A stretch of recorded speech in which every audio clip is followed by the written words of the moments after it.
joining today's webinar.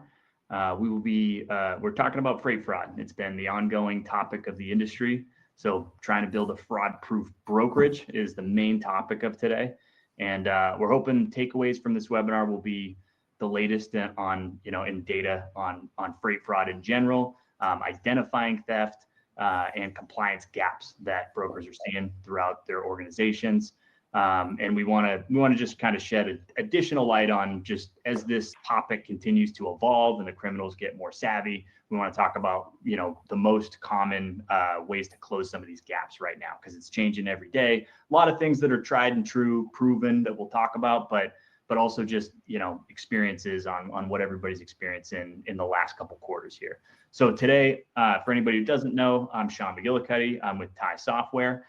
We've got Bo Carlton, the VP of Enterprise Growth at Highway. Obviously, Highway's been the premier tech on this freight fraud issue. Then we've got Reed Rivers and Talbot Turner from FreightFlex. So they're all joining us today. We're gonna ask a bunch of questions, and we're gonna hear their experiences and uncover these topics. But before we get into that, why don't we go ahead and let everybody do a quick intro. Bo, do you want to go ahead and introduce yourself first? Yeah, absolutely. Afternoon, everybody. I appreciate you taking some time. Bo Carlton. I've been with Highway a little over 2.5 years now. And all that time, I've gotten more texts in the last 3 days with this Guy Fieri situation from people outside the industry. Like, hey, is this, like, my mom was like, is this what you guys are actually out there doing? I'm like, finally, Guy Fieri could explain it better than I could, apparently, what's wrong with the industry. So excited to talk about it today. An unlikely hero. That's right. Reed, will you go ahead and introduce yourself? Yeah, thanks for inviting us to this. So, name's Reed Rivers. I'm the president at FreightFlex.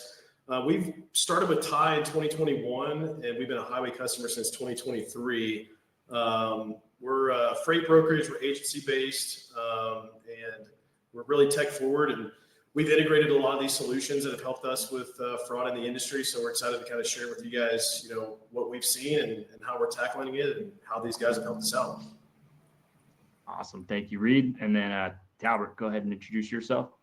Yeah. Thanks for having me on here. My name is Talbot Turner. I'm the Senior Vice President of Operations for FreightFlex. I've been with FreightFlex for almost 3 years now. I've been in the industry for almost 15. But I'm excited to be on here, excited to talk about this. Ty and Highway are the two most important tech products that we have on a day-to-day basis. Awesome. And we appreciate you jumping in. I think for most brokers that are on today, you guys will be sort of the stars of the show, because they want to hear the experience and what you've done and what's worked, right? And some of your experiences. So we'll go ahead and just kind of kick this off with a section that's just in general about fraud and the facts that are going on today. We'll start off with Highway has a freight fraud index that we can show. And so if you don't mind, Bo, why don't we go ahead and just break this down and give us sort of the stats that you're seeing the growth of this. For sure. We'll talk a little more about kind of what each of these entails, which is exciting. But, second quarter, we saw a lot. There was a lot of activity. We're seeing a lot of trends where, whether it's people coming in from other countries, right? You see that big number on the left side, 700 carrier users from 40 different countries are trying to get in from outside the United States, obviously, and they're being blocked. We're seeing more from India, Pakistan, Serbia. Those are not necessarily new, but just the rate in which these attacks are happening, whether it's emails, phone calls, you see on the top right, unauthorized FMCSA contact changes. That's really, we are the ones kind of smoking those out, if you will. We see changes and we go to the carriers, hey, this was changed this week. Did you do that? And a lot of times they're like, no. And so that's a terrifying moment for that user, but it's nice that we're there to try to help them out on that front. But if you take nothing from this slide, it's that the attacks are amplifying and they're finding new ways to get into your system, whether it's through the phone or through the email, or in most cases now it's through the carrier's inbox, which we'll talk about in a minute. But this should put you guys on guard from a brokerage perspective, is that they are actively out there trying to get into your system and take your freight. Yeah. And in general, I'll ask the FreightFlex folks, like, I mean, obviously you've done quite a bit to bulletproof yourself across this, but when you see these stats, like, are you experiencing like the, like seeing any of the increase, or is it been sort of, you've shielded yourself from it? No, for sure. We're definitely seeing the increase. I mean, it's cybercrime is really what it is. I think that's kind of new for people, is to understand that it is cybercrime and not just stolen freight, where it's, a hijacked truck or, a hijacked trailer. And so cybercrime is complex. And there's lots of ways, like we interact, all of our systems, are on the web. And so, we're seeing any sort of attack vector that can be attacked. I guess, like, we're seeing an uptick in it. We saw a huge uptick in it from 23 to 24. I feel like in 2024, they got very sophisticated, and a lot of crime started kind of kicking off. And so, that's when we really started looking at our network and finding ways to secure it. But yeah, we've seen an uptick for sure. Yeah. Yeah. I mean, and I guess this would be, Bo, this is what you were mentioning, but you see obviously the cyber attacks, the spoofing emails, double brokering continues to be an issue. What else, I guess, should we make folks aware of on this webinar for, like, where those increases are happening? Yeah, you'll see in some of the specific vectors we'll talk about, is that it's just, they're doing what they can. These bad actors, we don't call them, these guys, carriers, because they're not carriers. They're criminals. They're bad actors. So what these guys are doing is they're trying to get you off the screen. They know that Highway's tracking everything that they do from when they're trying to get into these force their way into different accounts. They know that we can flag that aggressively, and often very, very early. So they're doing what they can to function outside of Highway and then try to come in over the top. And so there's a few specific ways that they're doing that, emails, things like that. But that's their goal, is they're trying to get the user off the screen as much as they possibly can. Yeah, I guess that's the social engineering combined with the cyber attack aspect of it. I mean, we're like last year, or maybe it was the year before, where Vegas got hacked, and it was a total social engineering situation where somebody called in and said, well, my badge, I need a new badge, or something like that, right? Where they figured it out on LinkedIn. So you see stuff like that. But, asking Reed and Talbot a little bit about, what do you guys think are the schemes that are hitting brokers the hardest in 2025 so far? Yeah, I mean, in 2025, I would definitely say that it's identity theft is what we're seeing the most recent. It all started with the double brokering scheme, where a lot of our shipments are booked over email. And so you have a carrier that emails inquiring about a load. They commit to the shipment at whatever rate we throw out. Sure, we'll do it. Sounds great. Let's get it rolling. Then they immediately go to market. They immediately go to double broker the load and say, we gave them a rate of $1,200. They go and offer it to another carrier at $3,000. And so they don't ever intend to pay that actual carrier. The game there was to see how many transactions they can do and how quick they can do it without it catching up, and, using the quick pay method, or just getting paid a little bit faster before that carrier can catch on to it, or we can catch on to it. So we actually turned off quick pay back in 2023 for that reason. But now we brought it back on with Triumph Pay handling the quick pay portion for us. Of course, that's being vetted a lot more meticulously than it was at that time. But, we brought on Highway around that time. That helped a lot against that. But then right after that, that was when the email spoofing came up. And, so then you have carriers that are emailing us from jmdtrucking@yahoo.com to jmdtrucking@gmail.com. Mm-hmm. And, our guys are moving fast, and you're looking at this MC and you're saying, look, we have great lane history here. We have great history with this carrier. They're a solid carrier.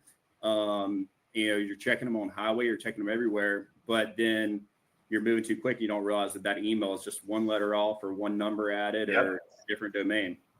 Yeah. And that's when we brought in the Highway add-in to Outlook, and that solved that issue for us for the most part there, because we're able to actually we get an alert in our Outlook inbox right away to say, look, fraudulent activities associated with here. This email doesn't match up. This is not a verified user, all of that good stuff. So that was a big fix for us there. But then along came in 2025, early 2025 is when the identity theft came in. And that's what we're seeing right now still. I mean, we've had a lot of success with, being able to prevent it over the last 6 months, knock on wood, but the identity theft portion it's a great carrier, great lane history again, the email checks out, everything's good to go. They're active in highway. And so we send the rate con on. And then we realized that, wait a minute, that carrier that we actually booked the shipment with had no idea about the shipment. This was a bad actor that took over the whole carrier's inbox. So that's when I think about 6 months ago, might have been a little bit before that, we added in load lock. And that's been our last protector against all of this. And so what load lock does is it links with the tie system. It sends everything to a DOT highway email to where that specific carrier, the carrier that is associated with that DOT and that highway login can only access the rate con through that. And, again, knock on wood, since we've had all these blockers up, and that final one, especially load lock, I think was the most important to all of this, that we've been successful. Yeah. I'm just going to add on to that real fast. Is I think a lot of people work for large organizations or large brokerages where we have tech teams and software security packages. These carriers are small carriers with, call it 3 to 5 trucks in a small email account where they don't have security inside of their email like we do. And so a lot of our customers are like, how is the carrier's email getting hacked? That makes no sense. Well, we've all worked for large organizations where it's we've never had that happen, or it's very rare that we've had that happen. For your small guys, they don't have security within their email accounts like we do. And so they're easier targets for fraudsters. So it just makes sense that if you're a fraudster and you can hack a carrier's email, how many rate cons can you receive before that carrier finds out? It can be dozens, if not more. Yeah. And what a bummer for the carriers too, because like you said, it's just so hard for them to, this industry is heavily driven by trucking companies that have maybe 5 to 20 trucks, and they don't necessarily have all the tech available to them that we see in the broker space, right? So being able to help your partners by spotting this stuff for them is actually really great for the relationships as well. And Bo, it sounded like you were about to add on to that. Yeah, man, it's just I'm so glad you brought this up. Just because when it comes to compromised inboxes and email phishing, we sit in a position where we see a lot of activity both in our customer base and outside of it. Just the things that we hear and things that bubble up, and this one area alone, like I said, they're getting brokers are trying to do things off of the system, and so we have no way to control the digital hygiene of the carrier base, who, if we're honest, they are getting links all day, every day that are totally legitimate. And so if they're used to clicking that, whereas we in an office building, if I see a link, I'm checking who sent it, where did it go, who's it from, I'll send it to my team, is this legitimate, whatever. We operate in 2 very different ecosystems. And so for a carrier, they're just so used to clicking links and giving information to folks. And so we're doing what we can. When we talk to a carrier who, they're the victim of somebody jumping into their inbox, we're going to try to help them get kind of a 2-factor set up on their side, walk them through what you got to do just so it doesn't happen again. But for you guys as brokers, if for those out there that are listening, if you're still sending rate cons out as a PDF, you are asking for someone to take your freight at this point, because the rate of inboxes that we see that are compromised is growing. Like you see on the screen here, it is, and these are just the ones that we see. These are just the ones that we've caught already. It's an enormous area, and it's caused probably 70% of the losses we've seen year to date. It's a huge piece. So you've got to send that more securely for sure. And just for the audience on that Raycon, you have a PO number and an address to pick up. So if you go to that address and you give them the PO number to pick up that freight, they assume that's who's supposed to be picking up that freight. So when that Raycon comes across with all the information to pick up that cargo at the warehouse, your guys, they don't have any reason not to give it to the trucker that shows up. So if they can get a hold of that document, that one document is going to give them everything they need to load that truck and have it steal the freight. So when I started off saying it's cybercrime, it is truly cybercrime at this point. It's not stolen freight in an active theft environment. It's stealing a piece of paper and then using that piece of paper to load hundreds of thousands of dollars in cargo into that truck. Yeah. Yeah. And it is, I mean, that was kind of the pivots into our other topics here, which is like, the value of just losing one load in one of these schemes. For Reed and Talbot, can you talk a little bit about that? Like what, in the past, obviously this was a problem. You guys have closed a lot of the gaps. Like, I mean, and I know, Bo, you have a ton of information on this as well. We'll come to you after that, but like just in general, like what do you think is getting lost on the, on the average? Like, you get caught in one scheme, you lose one load. What's that costing a broker? Yeah, I mean, we can't even put a number to it. I mean, it's customer relationships is absolutely the main thing that we're losing here. And I mean, I think we've done a good job as a company of protecting those relationships and hanging on to them as best as we could. But we've really opened up our checkbook. I mean, we pretty much paid for every single loss that's happened to try to hang on to customers. And then you still really you don't ever feel like you get back to a square one of where you were with that same volume and that same relationship that you have with the customer previously. So that's the biggest thing. I mean, absolutely, it's a major cost to us as a company, but it's really just, it's a tough market. The market's never been more competitive than it is right now. And so every single relationship and every single customer we have is extremely important to us. And anything that gets in the middle of that is losing us money. Yeah. Reed, anything to add to that? I mean, every single time it's been tens of thousands, if not hundreds of thousands. So, I mean, you're not loading a truck, just put a number to it, and not saying customer specific on anything, but it's like, it is always, you're not loading a truck with $10,000 worth of goods. You're usually loading it with hundreds of thousands of dollars worth of goods. So, and I'm sure you guys will get to it at some point, but these guys are sifting through Raycons for what they want. It's like, they'll find something, it's, hey, it's a load of Nike tennis shoes. I'm 100% going after that because I can get to it on the black market or anything that's easily traded on the black market. So it's prevalent enough that they're targeting commodities at this point, or they're sophisticated enough that they can target commodities. And so, I know the calls about highway and tie and the integration of these two things, but without these two systems funneling all of our carriers and our documents through these portals, it's the only way that we know that the document is going to the right person. Without that, it's a guessing game. And so, in 2024, we had, 3 stolen loads in this scheme that has happened. Since we've implemented highway specifically and used the tool sets that they provide, we've had 0 stolen loads since then. And so the relationships that Tal talks about is like, for us, that is the most important part. It's how we pay the bills. And so we have to make sure our customers know that when they have freight with us, we're using the carriers that we know and we know we're connected to and we know we have a relationship with, and we're not introducing somebody that could potentially damage that relationship. I think that, yeah. So go ahead if you want to add. I mean, it's just, I love that. Yeah, there's, to a certain extent at this point, fraud is a choice. As a broker, fraud is a choice to a certain extent. Now, you either choose to go through, the operational changes to implement the safeguards to keep it from happening, or you say, hey, we're going to choose to do, I don't want to interrupt the process that I've always had, so we're going to keep doing that and hope that works and just add some barriers over here. It works best from a highway perspective. It works so much more effectively for brokers that are bought in, and they choose to place barriers at every step within their flow by letting highway ensure that, hey, the identity on the front end, if you want to send him a load on the TFX, like I'm going to know, we're going to tell you who that carrier is. When you're onboarding, when you've got them, they're assigned to the load, are they in range, are they overbooked, all the way through tracking on the back end, right?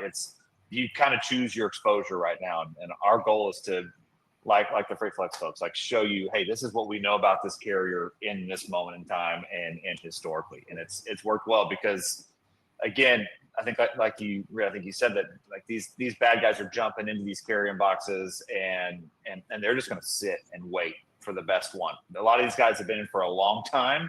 You can start to kind of walk the timeline back on when we think that guy probably got into your inbox. And he's not often going to take the first Raycon that pops in. He's going to wait for the liquor or the shoe, the electronics, and they are really, really good at casing the joint at a shipper's location, but also for you guys as a broker. They are watching your habits to see when are you a little looser, when are you moving too quickly, what lanes are you hauling. So yeah, they're they're sitting in these inboxes and just waiting for the right moment for sure.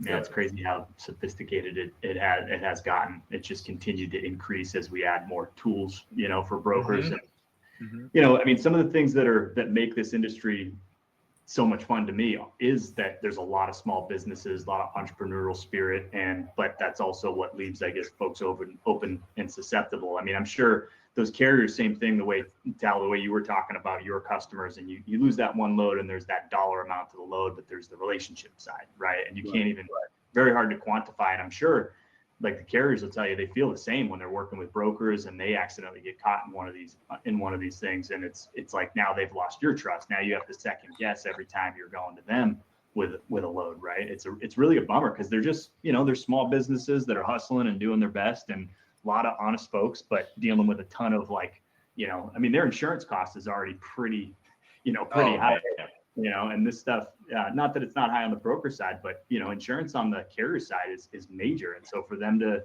have to pay out on a load and then become, make it very tough for them the following year to get cargo insurance again, or, you know what I mean? Because they paid out.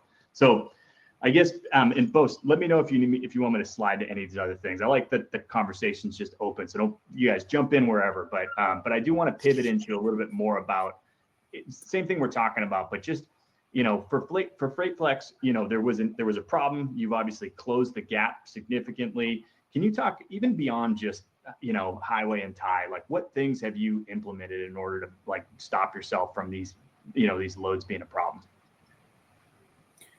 Yeah, I mean, it's really educating our team and realizing we had a problem. I mean, every time that a problem has come up, we wish that we picked one of these solutions a little bit sooner. I think we were already familiar with all of these fixes prior to actually taking them on. It wasn't like we heard about it and we're like, all right, we got to do it right now. We're like, do we really need it? I'm not sure if we need it. I think our team's really good. They're great operationally. We got this. And I think that's the case almost every time. We're like, dang it, well, we should have done it sooner. And Reed's probably laughing at me because Reed's always the first one to sign us up for the new tech. And our team's like, no. But just in general, I mean, it's educating our team, just looking for where we have holes in our operation and making sure that everybody understands all the tools that we can use at all time, and maybe eliminating certain people from being able to access those tools and having one department that controls compliance or one department that can book loads, and just kind of eliminate as many variables as you can. Yeah, I'm just going to add to that and say, it used to be back in the old days of 2 years ago, the old days that you could have multiple people on your team working with carriers and doing a lot of the day-to-day transactional things. And what we had to stand up in 2024 was a compliance team where everything funnels through the compliance team to make sure that even though if we've worked with this carrier, we're going back through the vetting process, kind of making sure the Outlook plugin, it shows up, it makes sure that the email hasn't been spoofed because that carrier's name and they have the signatures the same and you move super fast. And so outside of just implementing systems and the training that Tal's talked about, it's making sure that really everything funnels through a trained individual rather than back in the old days, everybody had the ability to kind of do their vetting as they saw fit. Mm-hmm. Yeah, it really is a very, it's not a one, silver bullet solution. I think the training aspect of things is huge. I am seeing a lot of brokers do what you just explained in terms of the compliance department having a little more single point of control over it, using highway, being able to look at the carriers inside a tie, right? But having one person who's verifying that and making sure. But to your point, all of your ops people have to be constantly. It's almost like one of these safety in warehouses and stuff. It has to be talked about every week, right? So this fraud topic in terms of training, it has to be talked about every week. Here's what we're seeing. Don't forget to double check the links, or don't forget to verify that email is exactly the same email and not one letter off. And that, you know what I mean? Yeah. I mean, you take it back 10 years ago, even 5 years ago. Our operators, we wanted to get the best price. We wanted to book a quality carrier on the load, make sure the load delivered on time, et cetera. Fraud and getting the load stolen really wasn't a concern at that time. It really wasn't. It was out there, but it was very few and far between. And now you have to kind of shift your operations teams. Look, I'm not even concerned of price as much as you just making sure we're booking a solid carrier on the load and we're protected in the situation. Yeah. Yeah. And I guess on that note too, Bo, any recent stories of where Highway's been able to save a load from getting stolen or some kind of cyber attack? Man, it happens a lot. And most of what we're doing is prevention, right? So if we can see that these emails have been compromised or we're able to flag these contacts, the goal is that they never make it into your system at all. And so there's not this heroic, last second stop the truck before he gets there. It's, hey, this bad guy's he's not even on your radar at this point. That's the world that we're chasing with, the freight exchange that we rolled out, is that you start with a better carrier from the jump, right? But there have been plenty of situations of late where we get an inbound from a broker that's like, hey, this just feels weird. So something here that they brought in this other guy, and we're able to go through and do some fun things with, contact tracing, IP matching, ELD matching, things like that, to where there have been multiple examples just in the last week where we've been able to have that moment where it's like, hey, he's going to be there in an hour, get him off. We found that this guy's actually this guy. So it happens a ton here at Highway. This is what we take it really personally when a customer of ours loses a load, when it's something that we could or should have been able to stop or feasibly could have built out the capability to flag whatever that was. That we take that very personally. So, Bo, man, can you talk about how there's a lot of them. Bo, can you talk about how organized it is as far as like organized crime? Like, it's not just like a guy behind a computer. Like, it's because I've talked to Michael Grace, which is a Highway employee, and it's like it is very organized and very planned out. Yeah, these guys. It's almost like no matter how many guys you get put in jail for these rings, they've got an endless supply of manpower, right? And so they are absolutely, like I mentioned earlier, they are guys who are in trucks casing the behavior at the warehouses. There are guys who are on the phone casing the behavior of your dispatchers, of your employees, of the loads that if you post them publicly, they are looking for your behavior patterns there. It is a full-on network of various rings and groups of people where this is all that they do. If only they could use their powers for good. But no, this is not just some random guy who woke up and saw the story on 60 Seconds and thought, or 60 Minutes, whatever, and thought he'd give it a run. These are career criminals with a lot of money and resources behind them to. They play the ROI game, right? Like, where is it worth for me to spend the most time to get those Nikes or this load of avocados or TVs, whatever it is? You can always tell. Very rarely, if this was just kind of a hack job, they would run off with bottled water more frequently. It's only by accident. It's only very rarely that you hear the story of, well, it was an electronics load, but it was all the packing materials for the next one, so we got away with one. That will happen, but it's pretty rare. So these guys are incredibly dialed into what they're doing. Yeah, it's kind of unbelievable. And even like, It is. If you think all the way back to like Goodfellas, right? Like, I don't know if you've seen that movie. Like, it's the mafia, and they're like they're just like sticking up trucks, right? But they get tips on like the best loads and all that kind of stuff. Mm-hmm. But this is like that's like back in the 60s or whatever, and this is like the very far advanced, because back then it was organized. Like, they knew which loads to go after, but they were doing it in a more like brute force kind of way. Today, Sure. You can't get away with that, but you don't have to either. You've got all these sophisticated methods for finding out where the best loads are, and how to just plan on stealing them. And I guess that pivots into for FreightFlex, like Highway doesn't seem like a nice to have anymore, right? Like, this is like this type of your overall tech stack, really, because you mentioned even the quick pay, and how you're using Tie with all of these, but like, your tech stack is not a nice to have anymore. Can you guys talk a little bit about like how it's a need? How it's a huge line on the P&L? Yeah. I mean, we do love tech because the automation in brokerage, there's a lot of manual moving parts, but specific to this it's specific to even Triumph Pay, which is a sister or a affiliated company, is like, they're really not nice to haves anymore at all, because you cannot function day to day in your business without being able to move fast.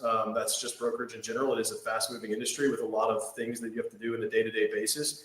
And so without these tools, if you wanted to do it manually, maybe there's a way, but it would slow you down. And so our tech has enabled us to move a lot faster. We're very tech focused with lots of tech integrations, but all of those integrations really help us move faster in a more secure environment. And so before this, we were using a different carrier onboarding software solution that's pretty common across the industry. And it was just really just sending the packet to the carrier for them to sign, so that they signed our broker carrier agreement, so that we had a contract with that carrier, just very common stuff. I mean, that is like peanuts compared to what you have to do today to make sure that you understand who you work with. And so, highway is not even an issue as far as like, is there a need for highway, and could we get around having highway? We wouldn't be able to function without it. It is very integrated in our brokerage. All of our friends that are in the industry are all, we see each other at highway conferences, et cetera. We sell highway. When I go talk to customers, I explain to them why we use this software program, how it benefits them. And so, next to Ty, which is, both of our top software providers on this call, we couldn't function without either one. They both are very integrated in what we do. Yeah. And I mean, just speaking more on our business as a whole in comparison to other brokers' business in the industry, we operate in a heavy spot market. We move a lot of spot freight. We're very transactional. We don't have the same lane from Iowa to Texas moving, 30 times a week or whatever it might be, running the same carrier on it over and over. We're going to the load boards a lot of times. It's a last minute opportunity. We move a lot of high value freight. We operate heavy in imports and exports. So, I mean, a lot of this is coming out of California, where we've seen 98% of any issues regarding stolen freight for us has come out of California. And so we kind of check all the boxes of things to be concerned about when it comes to fraudulent activities here at FreightFlex. And so, I mean, without highway, we would, I don't even know if we'd be in business, honestly. I mean, but, at this point, really, I mean, without some of these blockers of it, we wouldn't be able to survive without it. Man, so much of what you just referenced is that it's today. There's so many areas when we talk about bad guys, casing the joint and just looking for gaps in your process. Is that if you're moving loads out of Southern California and you're posting it and anybody can see it, even the guy who's just on a laptop overseas can see where you're posting all of your loads without having to confirm that he can actually haul that load. Like you were just inviting risk into your process. Like that's how bad guys get in the front door, is just with visibility and just a little bit of data, because they'll just start to piece those things together and wait for you to get caught sleeping. Yeah, I mean, when you're talking, Cal, about the spot quote market, I mean, there are a lot of any broker who's trying to grow, they're going to be probably pretty heavily in the spot quote market, because they're going after those. Hopefully, they're going to win those clients. Once they win a handful of spot quotes, hopefully they're going to get their foot in the door and go. But most brokers that are trying to grow, they're pretty susceptible to this. And I think, like Reed, you mentioned the line item, right? And it is tough. Like, I think that's even if you weren't thinking about tech, but you knew you had to like retrain the whole team and maybe add some people to help with this, or versus that maybe plus tech or one or the other, right? Like, no matter what, it costs money in order to protect yourself from these things. And I think it's tough for a lot of brokers to, sort of swallow that pill when it comes to just like redoing their infrastructure so that it's so important to be able to move fast as a broker, right? You have, especially with the margins the way they are these days, like, I mean, and they continue to get squeezed.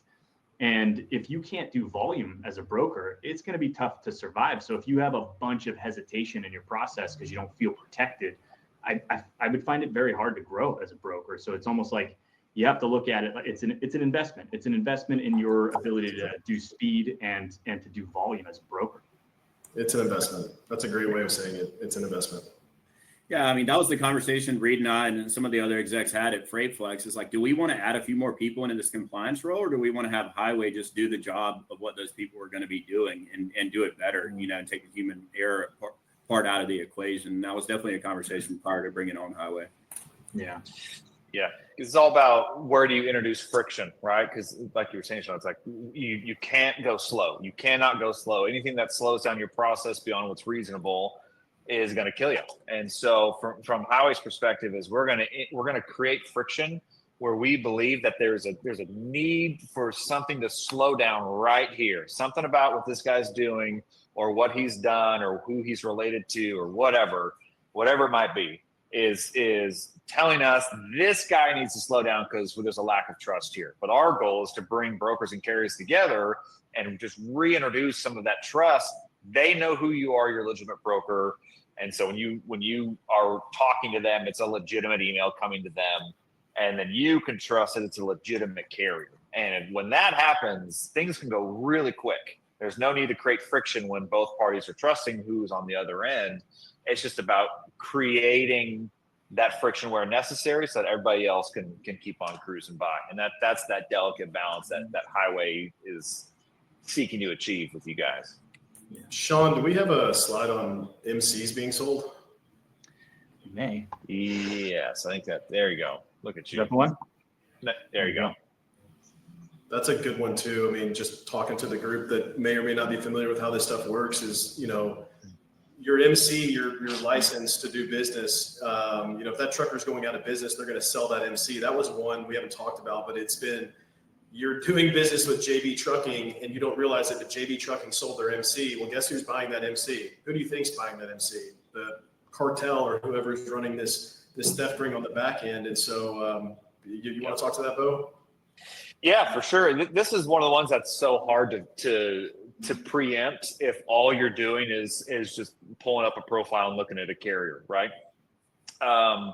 These guys will, in many cases, sometimes they do, sometimes they don't report this to the Secretary of State, right? If I'm a guy who's selling my MC, usually they're going to know this is a good dude or this is a guy who's going to take my MC because I'm already in various different broker networks. I'm going to try to steal stuff. Those sellers will usually go to the Secretary of State immediately and get their name off of that company. Mm-hmm. The difficulty here is that while Highway will expose that for brokers to see, we'll show you Secretary of State changes when you look at the profile. There is no governing requirement across states on how that gets reported, when that gets reported, if that gets reported, right? So simply chasing Secretary of State model is not enough. It used to be the FMCSA email or phone number would change because that was really easy to get into. Well, we caught that. And so then these guys are just pivoting and trying to find different ways to get in. And so when they're selling their MCs, their goal is to change as little as they possibly can, get you off the screen and get you on the phone, right? That's the goal. And so from a Highway perspective, is that while the actual transaction of who's behind the keys, because a lot of times they get the email now that was associated with it, they'll sell the Gmail account.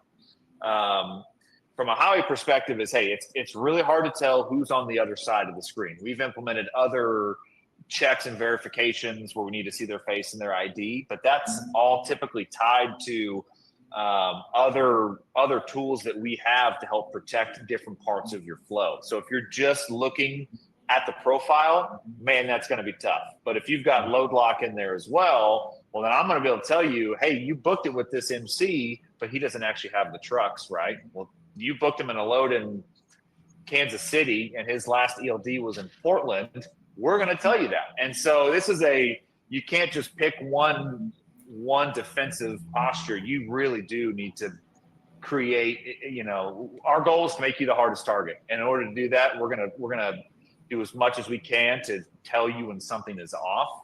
But the play here with sold MCs and ownership changes is that there are so many little things that tip us off to that, that the more visibility we have, the better we can help you against it. Because you see here in this picture alone, it's ramping up. The market's tough. Folks are selling. They're looking for MCs that are inactive, or they're seeing truck counts go down or whatever it is. They're searching, right? And they're going to reach out to these folks. And we do a good bit of prevention on this side too, just keeping our ear to the ground, right? Who's out there looking to flip an MC.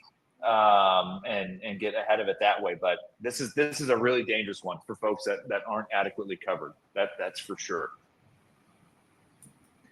What a bummer for like the legitimate trucking companies that are maybe they've got some experience, they're just getting started, and it is better from an insurance purpose to buy an MC number than it is to start a new one, because it costs you about probably 10 grand less per truck in insurance, right? So, but now, you know, you could be seen as like a potential threat coming in, right?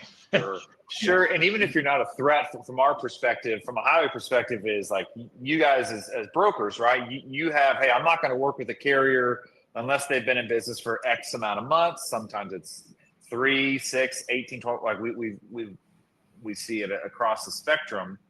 But when that ownership changes, as far as we're concerned, you should assume that is a brand new carrier, because you have no idea who that guy is. You have no idea what kind of operating behavior he's going to have. And so that's how we look at it, and how we recommend our customer base looks at it, is that guy just kind of reset as far as you're concerned. Yeah, I know we've been kind of just letting the conversation go because this has been great. I think the experience here is awesome. Let me scroll through a few of these just to see if you want to touch on any of them, Bo. Obviously, I think we talked about all this stuff in the beginning, and even maybe before you take it, Bo, like for the FreightFlex guys, like before you had this, were you experiencing these phone-based identity frauds and these different things? Yeah, I mean, that one's a little bit harder for us to speak on, because we actually do a lot of our, confirmations, communication with our carriers. 90% of it is through email interaction as far as booking shipments go. Yeah. We, of course, are verifying a lot through phone, but we haven't experienced a lot of phone-based identity fraud. Yeah, I think that's probably the norm. Everything's getting sent through email, and hopefully for your infrastructure, hopefully through one place, right? So you're not as susceptible to it. Right. Yeah. Well, while you're looking, Sean, I'll provide some color on this particular fraud vector, phone-based identity fraud. You know, we have the ability for folks that want to, if you have a VoIP, we can plug into the VoIP, right? And we're going to, depending on what we know about the inbound number, we can send it off into purgatory where it just rings forever because we know it's a fraudulent phone number, or we can route it to the appropriate folks on your team. But we see, when we go back and run audits, we see anywhere from 2 to 9% of inbound phone calls are fraudulent, or coming from a fraudulent or flagged contact. And so when I say they're trying to get you off the phone, or off the screen rather, it's that they're going to call over the top and say, yeah, it's me, I'm with this. Yeah, send the rate con to this legitimate email, right? That they'll give you the legitimate known public email because they're sitting in it on the back end, and they're trying to route your rate cons into that. And also worth noting, we've heard there's someone right now calling around pretending to be highway and say, hey, give me your code. I just sent you a code. And that's happening like this week. We're getting a lot of inbounds like, hey, I'm sorry, I gave him a code, I thought it was you. And so just a reminder that, number one, we will never ask you for a code over the phone, just to get that PSA out now. But number two, I mean, they're hitting brokers as much as they're hitting carriers. You guys are both getting it. They're going to pretend to be us. They'll pretend to be Tide. They'll pretend to be shipper, FMCSA, whoever it is. But the goal here, again, just get you off the screen and see if they can lull you into a false sense of security with some data points and make you slip up. Yeah. And we'll, as we kind of go through this, I know the goal for FreightFlex, obviously about a year ago, to your point, is retraining your whole team on sort of a new infrastructure. Can you talk a little bit about how, these two products are working together to keep your team moving quickly, feeling safe with what they're doing? And this is just a screenshot of Intai. You don't necessarily have to reference it, but yeah. Can you guys elaborate on that? Yeah, for sure. I mean, so highway and Tire communicating in and out. So anything that's, I think Tie is being updated at something like every 5 minutes. It might even be less than that from highway. So all of the carrier information, whether it's an active carrier, enabled, disabled, blocked, whatever it might be, even some rating tools, insurance, of course, and all of that front end vetting is transferring over to our Tie system to help us on the front end. But then, speaking more on this load lock portion of it. So when we go to send a rate con through Tie, we don't have to go to our Outlook inbox at all anymore. We can do everything through Tie here, and it communicates directly over to highway. And so we're going to a drop-down screen from the truckload quoting page or whatever way you're sending a rate con, whether you're clicked in on a load or wherever it might be. And we're selecting that carrier's DOT email that automatically populates in there for that associated carrier that you have on the shipment. We're selecting that DOT email. You can automatically CC your tracking team, whatever brokers associated with it there. You can even, write up your own script down at the bottom in the body of the email. And you're sending that off with the confirmation as a link in that email, and it's the highway login link. And so when you send that off through Ty, the carrier is automatically getting that as long as they click that link and they're able to log into their highway login, they can access the rate confirmation securely from there. Yeah. What was that process to in the retraining, right? Like when you had to go through like getting your team all on board and a little bit of a new flow for them. But I mean, what was that like? Was it seamless? Did it take a while? Yeah. I mean, it really didn't. It honestly was one of the easier ones that we've had to roll out. And I think the reason for it is because it's such a good product and that it was so important to our team that they didn't have to worry about it anymore. Before I was coming on this call, I was talking to some of the guys on the floor and I was joking. I was like, hey, they need a guest speaker on here. And one of the guys was like, I'll jump on there. I'll tell them about load lock. I'll tell them about single DOT. Through load lock, and now we're able to send that through Ty and everything. So yeah, I mean, the guys like that one really wasn't that hard. It seemed like it would have been because you have all of that information where you're negotiating with a carrier and you're talking about the lane details and everything in an email, and then you're switching over to a different email chain. And so it takes a little bit more work on the front end, but it's absolutely worth it. I love that. And I'll tell you too, when this rolled out, we expected a lot more carrier pushback just because we are now inserting a new element to it. But these poor carriers, like you talked about earlier, like they're getting scammed just as much. And so if they're getting a fake rate con, well, they just wasted a lot of time, money, and effort. And so we've actually had a lot of positive inbounds that have helped us clean up our process too and what they go through. But it's a way more secure environment for a carrier now. They can sit inside of Highway and see all of their rate cons that they've got coming in, and they know it's legitimate. So it is one of those cool moments where we get to serve both sides of the transaction here, because fraud hits everybody, just not always equally. These carriers have a much tighter budget than a full-on brokerage typically does. So. I loved your commentary then that your team's using it. The goal is to make it as in flow as we can, and the Ty team has done a fantastic job to just insert a little bit of security without disrupting the entire flow. Yeah. The last thing we want to be doing at Ty is adding something that makes the process feel clunky, or it's not like it should feel like if something's been working for you, we want to disrupt it as little as possible.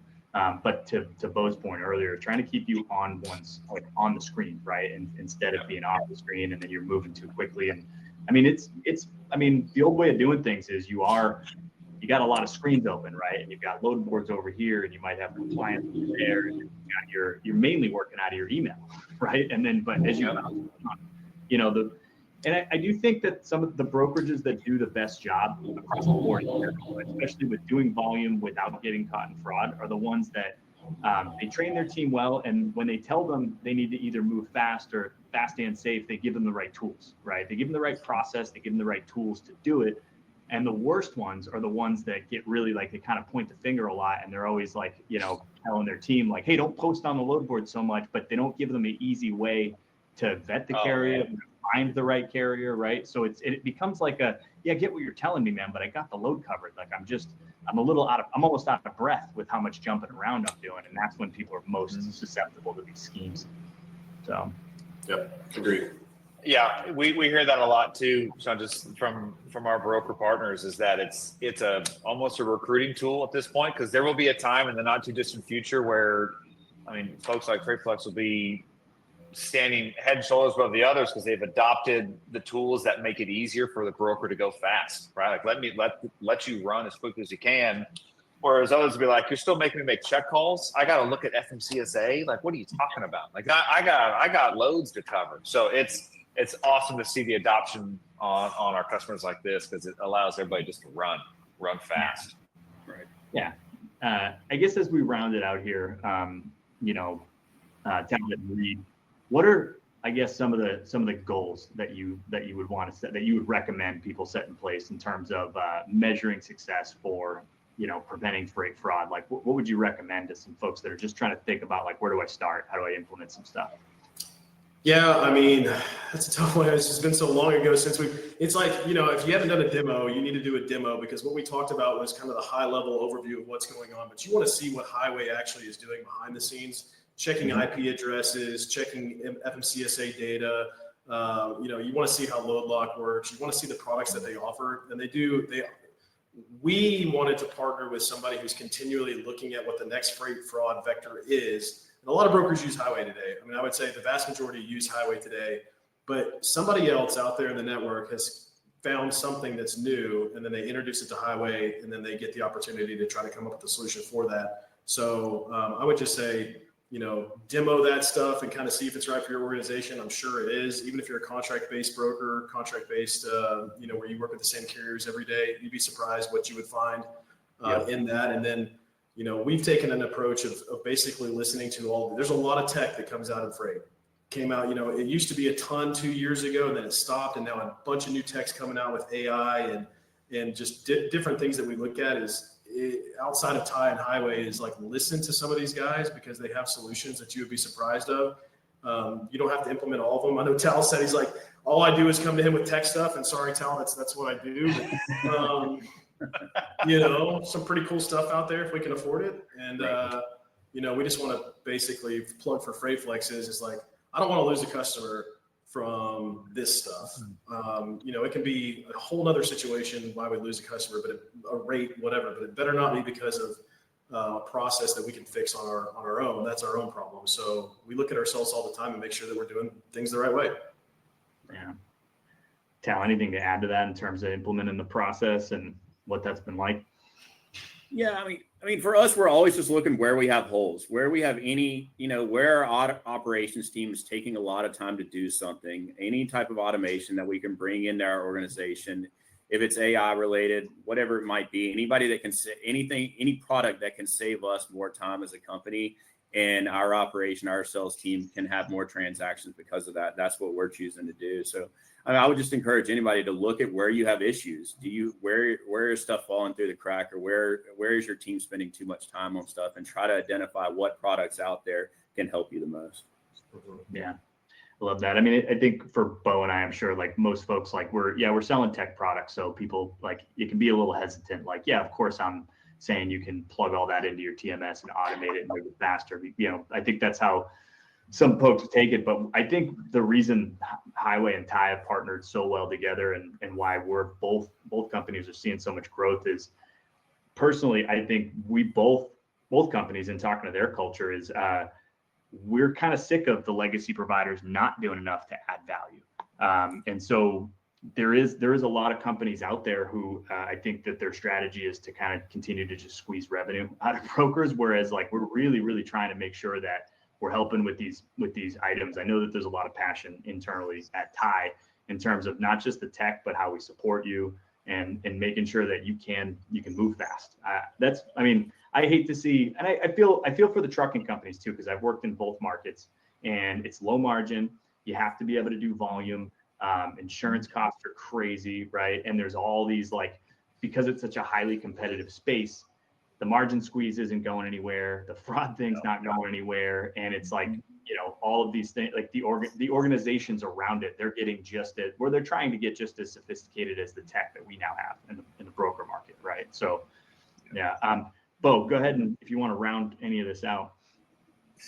Yeah, no, I mean, I saw a lot of really good questions in the chat while we're going through this. I'll go through those after this and make sure I circle up with the folks that reached out directly. We had some really good things that we could go a whole nother hour to double click on.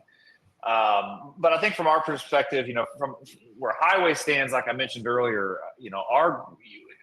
when we came onto the scene, it was born a lot of, okay, there's this wave of fraud that's hitting and going to hit and only going to get worse.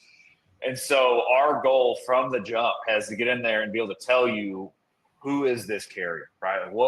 Who are you actually talking to? What capability does he actually have? And so that's kind of the guiding light for us, is just carrier identity throughout the entirety of what we do for folks like FreightFlex and others, is to loop that into every phase of your business. And so our goal is not to have you stack piece together different things. We are going where our customers are leading us. It's, hey, can you guys do this? Man, if you guys could do this, hey, I'm spending a lot of money over here. Can you make that secure and cheaper? That's our goal, is to keep going where our customers are leading us. Because the brokerage market, I mean, you are who we serve.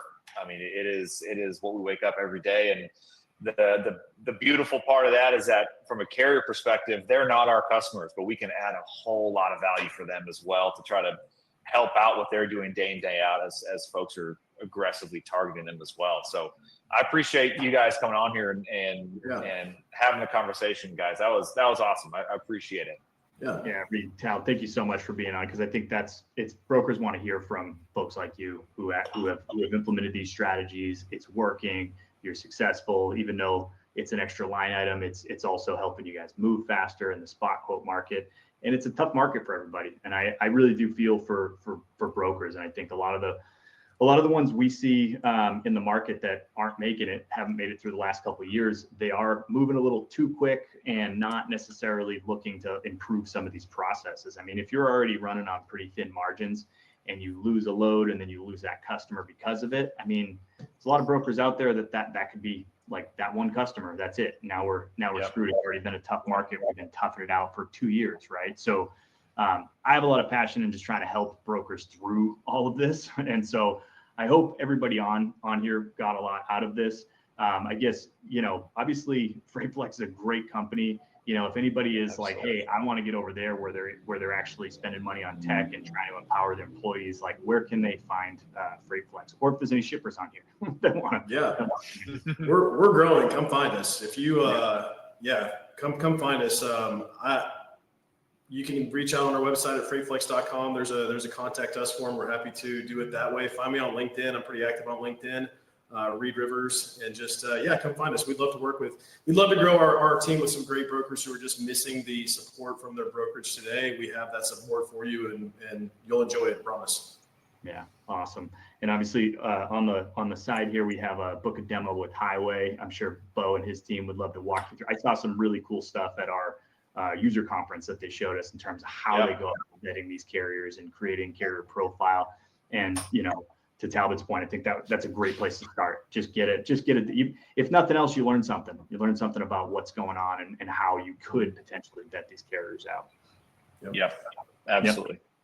And you can go to tie-software.com if you want to hear more about Tie. We wanted to keep this pretty focused on freight fraud and highway, but obviously all these different tools that FreightFlex is using integrate through Tie. We make it very seamless for you. We want brokers to be able to move fast.